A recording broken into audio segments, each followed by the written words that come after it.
Jadi kisah ini merupakan peristiwa penting dalam sejarah awal Islam, di mana pada tahun 621 Masehi, Rasulullah Shallallahu Alaihi Wasallam dan para sahabatnya berkumpul di Akabah dengan suku-suku dari kota Yastrib, di mana mereka berkomitmen untuk mendukung Islam dan melindungi Rasulullah Shallallahu Alaihi Wasallam serta umat Muslim, di mana perjanjian ini menjadi landasan bagi migrasi pertama umat Islam ke kota Madinah yang mengubah arah sejarah Islam.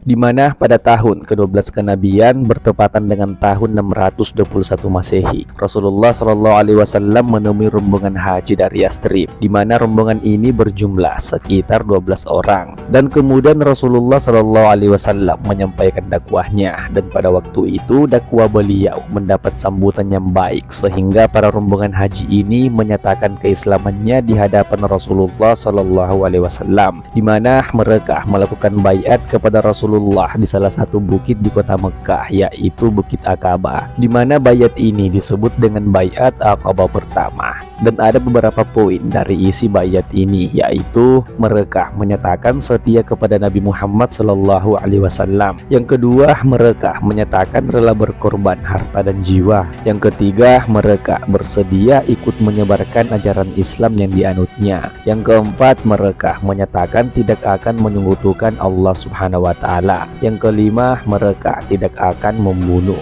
Yang keenam, mereka menyatakan tidak akan melakukan kecurangan dan kedustaan.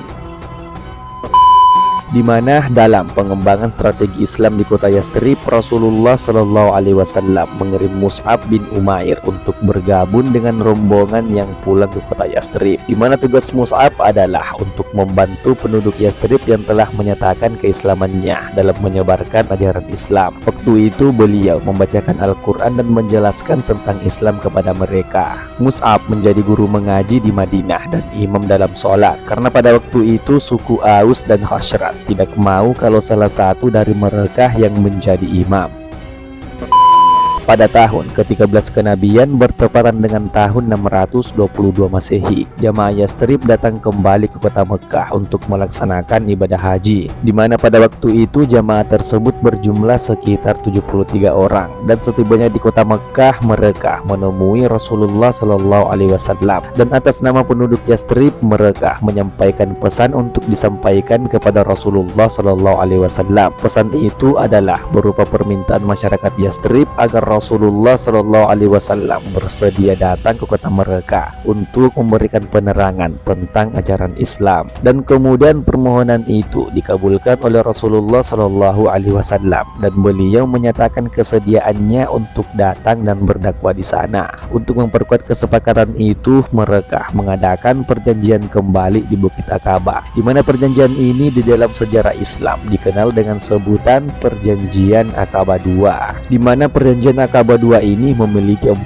poin. Yang pertama, penduduk Yastrib siap dan bersedia melindungi Rasulullah Shallallahu Alaihi Wasallam. Yang kedua, penduduk Yastrib ikut berjuang dalam membela Islam dengan harta dan jiwa. Yang ketiga, penduduk Yastrib ikut berusaha memajukan agama Islam dan menyiarkan kepada sanak saudara mereka. Yang keempat, penduduk Yastrib siap menerima segala risiko dan tantangan.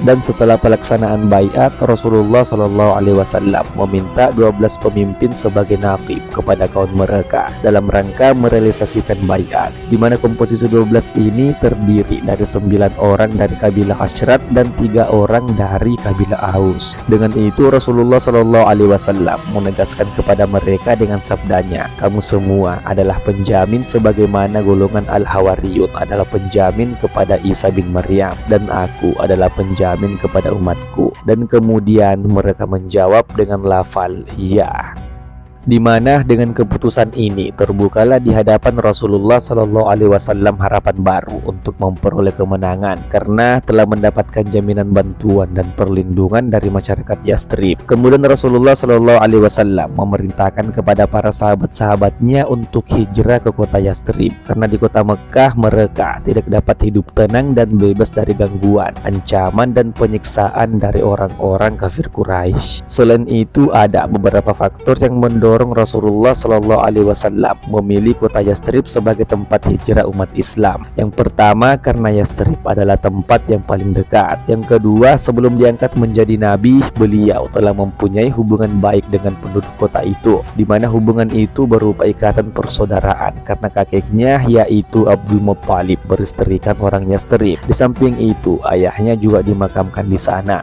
Yang ketiga, penduduk Yastrib sudah dikenal Nabi karena kelembutan budi pekerti dan sifat-sifatnya yang baik. Yang keempat, bagi diri Nabi sendiri, hijrah merupakan keharusan selain karena perintah Allah Subhanahu wa Ta'ala. Dengan demikian, langkah-langkah strategis yang sangat menguntungkan bagi dakwah Islam telah dicanangkan. Beliau telah memiliki kesiapan yang sangat matang. Selain karena telah mendapat dukungan dari penduduk Yastrib, juga karena fisik dan mental, beliau telah siap meninggalkan kota kelahirannya untuk meneruskan perjuangan dalam menegakkan kalimat tauhid. Oke, jadi sampai di sini dulu pembahasan kita kali ini. Semoga bermanfaat untuk kita semua. Jadi seperti itulah kisah tentang perjanjian Akabah, di mana kisah ini merupakan peristiwa penting dalam sejarah awal Islam, dan perjanjian ini menjadi landasan bagi migrasi pertama umat Islam ke kota Madinah yang mengubah arah sejarah Islam.